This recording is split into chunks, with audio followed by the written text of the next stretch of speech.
Hello and welcome to our program Violence Free World. My name is Kali Igbe, and today we have as guest on the program the Executive Governor of Kogi State, His Excellency Yahaya Bello. I will be discussing Youth Connect with the leadership of Nigeria going forward. But that will be after we return, after we bring you the special report.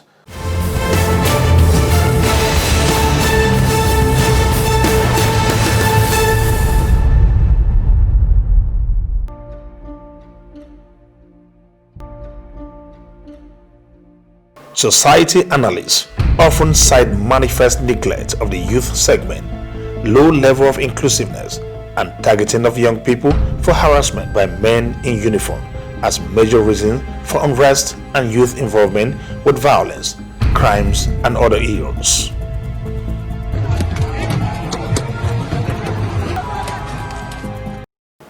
Being that youth make up over 60% of Nigeria's population, a gross feeling of discontent by this group can be most unsettling, as was experienced recently with the last NSAS protests that held in various parts of the country.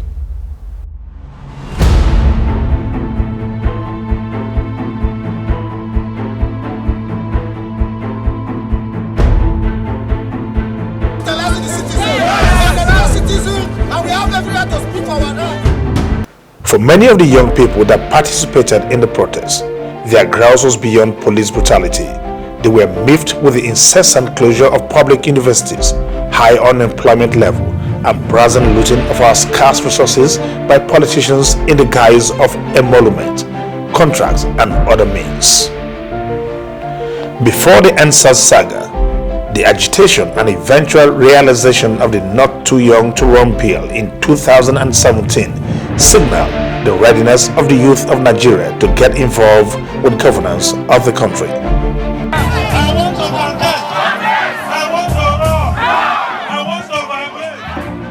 Many will, however, argue that the age brackets of political actors or leaders are not a guarantee of accountability, which is at the crux of the challenge of leadership in Nigeria from pre-independence era.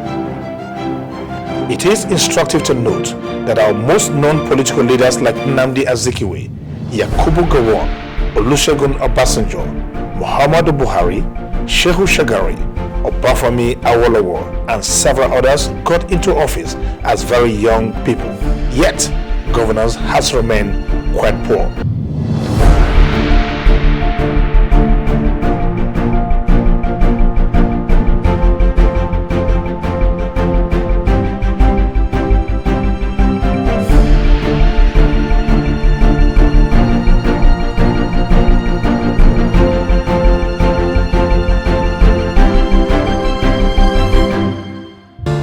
The constant demand for inclusiveness has led many institutions and state governments to begin to show varying degree of concern in that wise.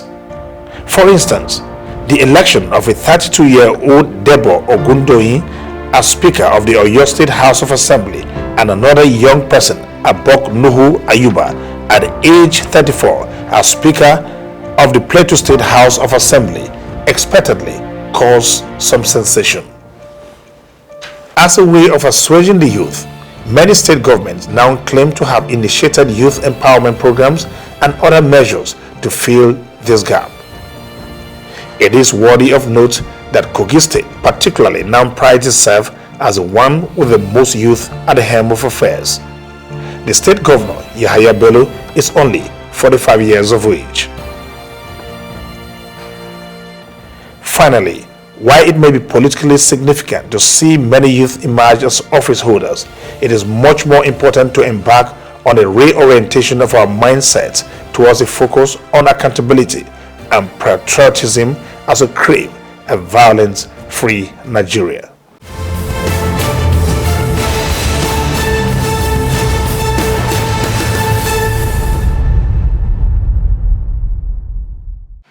Welcome back.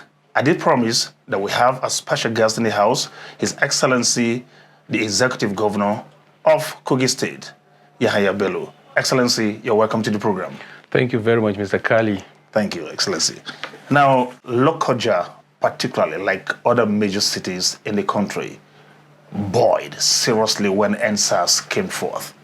And we're wondering, you saw it coming, and I'm sure as a young man yourself, you could anticipate what would happen, including even the hijack of the event. We want to get into your mind and find out how was it like? What was it, or what were you feeling like when it came this close and eventually it happened? Thank you. The issue of NSAS as it affects Kogi State was not really, Kogi did not boil. Lokoja did not boil per se. We as a government and as a people understood clearly ab initio the demands of the NSAS protesters. And I am the first governor that identified with them and supported them in their quest for a genuine agitation or protest. But along the line, I cautioned, that they shouldn't allow the unguided people or young ones hijacking the system. In Kogi State, what happened actually was a result of imported hoodlums that tried to invade Lokoja, where some palliatives were ongoing, were being shared. The various relief materials, both from Kakovi, from NEMA, from our own SEMA, and other donations came. Usually we go on, it's what we do periodically. And every other local government, out of 21 local governments, only one, which is Lokoja local government, decided, because we allow them to choose their pattern of distribution. Some will choose to be delivering home by home. Some will choose to call on various wards or communities to come for their own palliatives. But in Lokoja, when the NSAS, protest, started and it was hijacked, the Lokoja, their pace of distribution was very slow. And what I did was to quickly wade in, to call on the local government chairman to quickly fast-track the distribution. And it was done successfully. But the imported hoodlums decided to take laws into their hands and broke into two shops or two warehouses. One ADP warehouse where chemicals and agricultural implements were kept, fertilizer and the rest, and our medical store. So, and then what did we do? We simply alerted the real youths within Kogi State, and immediately they checked it. They checked the menace. So without the involvement of regular security agencies like police, the army, or any other law enforcement agents, the youth themselves quickly checked them because they know themselves. So those who are imported to come and cause mayhem were immediately prevented. Okay. And then minimal damage, even though as much as over, from the recent calculation we had, over 4 billion, but could have been worse. 4 billion? So, yes, exactly. Especially medical equipments that were destroyed. Remember in Kogi State, we're building world-class hospitals, across the state. So some of the equipment that arrived, they went to vandalize it, which is surely, an act of criminality. That must have been very emotional for the government itself. I saw the Commissioner for Health whip publicly on TV. Honorable Commissioner for Health, Dr. Saka Audu, is a very passionate and committed young medical doctor. So that touched him very well because we know exactly how much we were able to put together to be able to get those equipment. So that is exactly what happened in Kogi. In Kogi State, our youth were largely peaceful, and they know exactly what we're doing, and they were giving their necessary support. Okay, now, even though a 5-point demand was put forward by the protesting young people and acceded to immediately by the federal government, the protest itself brought forward, and it is clear now that a legion of other matters necessitated, like injustice, poverty, all sort of things, and that has come and passed. But looking at it generally, some people actually feel that this could mean a vote of no confidence on the present crop of leadership in the country. Do you feel that way too? I know you're like in between. You're there and you're here. Thank you. You see, allow me to speak very frankly and sincerely. What I have come to realize is that there's leadership failure over the time.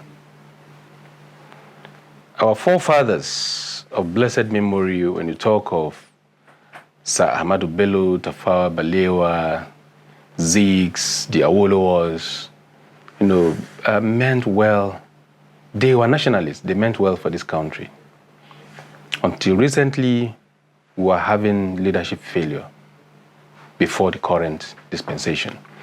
So the anger of the youths or younger generations is not just on the current administration or current leadership.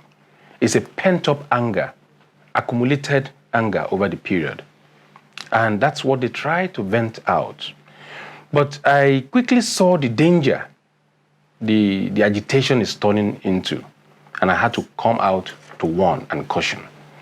And thank God they heeded to my advice. And they saw reasons why they should sheath their sword and listen to government.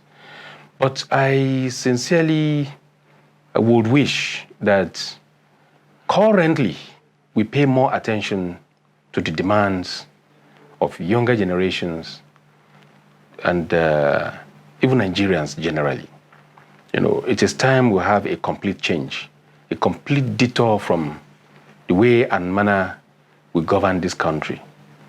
It's not going to be business as usual again. Because currently, as it is now, almost every household and everybody on the streets is aware. This is the current. Currently, this is the period of information technology. Whatever happens in one's house is there all over the world. We know exactly what is happening. And me, as a leader of the younger generation in government today, anything I see that is not going to go down well with the younger generation, I will speak out. That's your constituency, more that or less. Is my That's more where or you're coming less, from. That is more or less my constituency. Yeah. I will speak out. And that is what the position I stand. But so far, have you had any issues with your older colleagues when it comes to your stating it as it is? Yes, very well. I've had several issues with them. And some we discuss it in-house that mustn't necessarily come to the open. But sometimes I can't just hold it again. I just let a little out there. And in a form of warning to those that are still thinking it's business as usual, that it can't be business as usual again.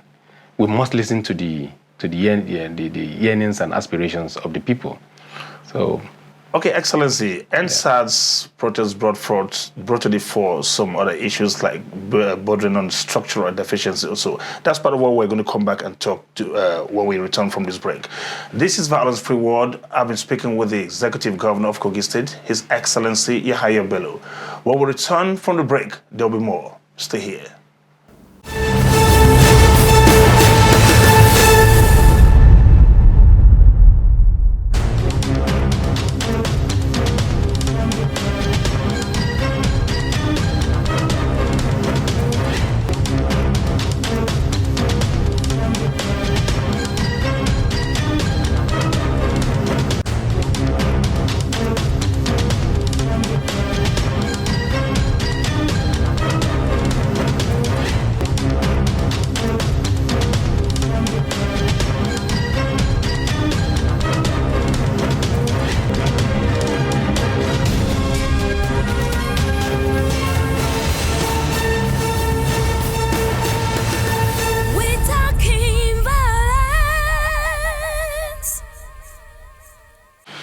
Welcome back. This is the Violence Free World, and we still have as guest in the house His Excellency, the Executive Governor of Kogi State, Yahaya Bello.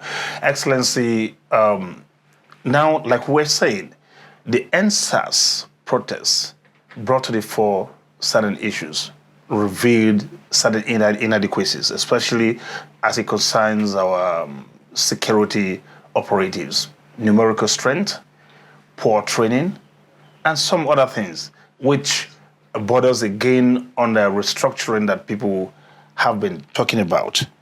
Now, shouldn't this spur into action? Now, all this talk about state police, community policing, whatever kind of other alternative policing that we need to get. What do you think? What are your thoughts? Yeah, thank you. Like I said, the rough, or let me say the dysfunction in our security architecture was inherited.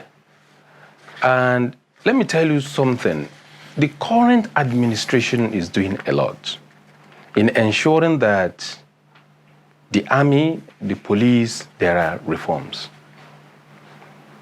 There are certain weapons that were never, purchased again since the administration of Shehu Shagari, Elijah Shehu Shagari, until the coming of President Muhammadu Buhari now, that of the army. And several trainings and courses were left undone until the coming of President Muhammadu Buhari. So imagine the kind of long decay, the gap, the manpower training, the gap between then and now. Also, the police. There has been several rough in the system. So it will take the current IG to do a magic and quickly, change it overnight. And he's doing his best. Let me tell you that the issue of community policing has been taken on by him long before the NSAS protest, came to be. He started the community policing. It's a gradual process. Like I told, some of the young ones who came to meet me. I told them that, you see, in our system, Nigerian system, there's bureaucracy. You can't just immediately demand that there should be reform, and there and then there will be reform. Reform has been on. That was why it was easy for the federal government to grant the initial 5/5 demands of the NSAS protest, because there were already a program or reforms or activities that were already taking place within the security architecture. Purchase of equipment and what have you, all these were things that were on the pipeline already. Remember, Mr. President paid for certain helicopter gunships, from US. This took place long before now. There's over $1 billion that was approved by NEC, to support the military. These are just to, support or meet up the gaps that were inherited, that were met on ground, and that one is ongoing. So it was easy for the government to quickly grant the request of the NSAS protesters. Only that, when you are hungry or you are thirsty, you are agitated, you want things done quickly, But I think the government is doing, the right thing in the right direction in that regards. However, I will implore the government generally that we should do more. In Kogi State, we discovered that there is this particular gap which exists almost everywhere. And in order that we quickly meet up, we sought the approval of the authorities concerned to set up local vigilante. We sought approval to quickly incorporate the local hunters and other volunteers, and we got the approval. And in line with the law that I inherited from my predecessor, signed into but never executed, to establish our local vigilante, I quickly started the execution. We recruited able-bodied men across the state who will be trained in information gathering and fighting insecurity. At the same time, we quickly ensure that our governance principle and practice is open door policy, and then the people got to understand the workings of government. They trusted and believed in us. So we ensure that we show them the resources we have.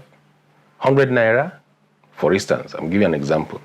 This 100 naira can go into infrastructural development or empowering the people, or we spend the whole 100 naira chasing criminals. At the end of the day, there will be nothing left for development. So the people bought into it, and then they began to volunteer informations, because these criminals live amongst the people. They know them. And people were scared and afraid to come out and give information. So having, built confidence in them, they were able to come out and then point out those criminals amongst them.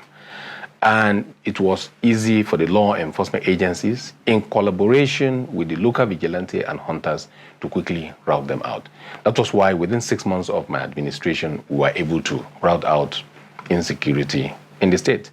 So it's a gradual process, and I know that some states are trying to do same. Even though it is better to be late than never. You are aware of the Amotekun of the Southwest, and some other, outfits in various other states or regions. But it's going to be a gradual process. Also, if you put it side by side with the community policing, it was easy for us to quickly key into the community policing of the current administration, because we have already taken a step ahead before coming of the community policing. So it was easy for us to key in. Excellency, I see that some of your colleagues have initiated moves to stop the bogus pension package or severance package for former governors and deputy governors, something that we believe will help cut down the cost of governance generally. Some of us are beginning to also imagine that it's something that will be adopted by all the states very soon. Is this something that you support for Kogi State? Kogi State is the first to make the move. We are the very first to make the move, to raise that executive bill to the Kogi State House of Assembly to stop or review the emolument of past governors and deputies or even political office holders. We're the very first. Unfortunately, I don't know why the media couldn't carry it, to the world that time. This is to reduce the cost of governance and to be able to reflect the current reality in governance. But let me take it further, that cost of governance is not, if you say cost of governance is high, it is not just on emolument or packages of governors and political office holder. Yes, let's reduce cost of governance. Yes, let's reduce emolument of both the president down to even councillor. Serving and even past. Okay. However the case may be. Or stop even the past fringe benefits of the past governors and what have you. Whatever purpose it's meant to satisfy them, if it's no longer desirable, it should be stopped. Like we have made such proposals. But let me take you to very important aspect of costs that we're not looking into, which we in Kogi State we have taken care of largely. Okay. I don't know whether you're going to bring it up. I should go on, to say this. You see, we as leaders, we have to be sincere. We have to sit up to do our job as leaders and as chief executives. If I give Mr. Kali an assignment, I should ensure that you carry out the assignment. If you refuse to carry out the assignment sincerely to the best of your ability or to the satisfaction of the people, I should be able to either sanction you or remove you. We are still having issues of uncompleted projects. We are still having issues of overbloated or overpriced contracts. We are still having issues of insincerity and deceit within the system. All these are costing governance or government or the people more than the pittance you call emolument to various office holders, political office holders, whether president, whether governor, whether senators or reps. Let me tell you, I will take you back to this once again, that you know what 3.5 trillion can do in the life of Nigerian people if we should invest it either on health sector alone or if we should invest it in infrastructure. But let me tell you, even though it's controversial, but my mind is my mind, I will always say it, the issue of this corona is worrisome. I continue to say this, and some people don't seem to understand what I mean. I am not saying there is no coronavirus. There is coronavirus. Those who invented or who brought the issue of coronavirus equally told us that coronavirus is 99.9% recoverable. That is, the patients can recover. The chances of patient recovering from coronavirus infection is 99.9%. We have other deadly diseases, I can't mention them, we know, that are killing our people daily. More than the so-called coronavirus. But look at how much attention we have paid to coronavirus, and the amount of money we have spent, and we are still going to spend again on coronavirus, vis-a-vis other priorities of government. But it was quick and easy for us to make it big from coronavirus. And then all attention is on coronavirus. I look at it as insincerity. I continue to say that Mr. President and the system is ill-advised. We have been deceived. The truth is truth, whether we like it or not. So if you look at that 3.5 trillion that has been spent on corona and corona-related matters, starting from buying of face mask, hand sanitizer, hand gloves, PPE, ventilator that were never used, or that are even killing people, and probably palliatives and isolation centers and isolation centers and what have you. They are unnecessary. No more to violence, no more we're crying out, no more to all the killings, no more to violence, no more we're crying out, no more to all the killings, no more, no more,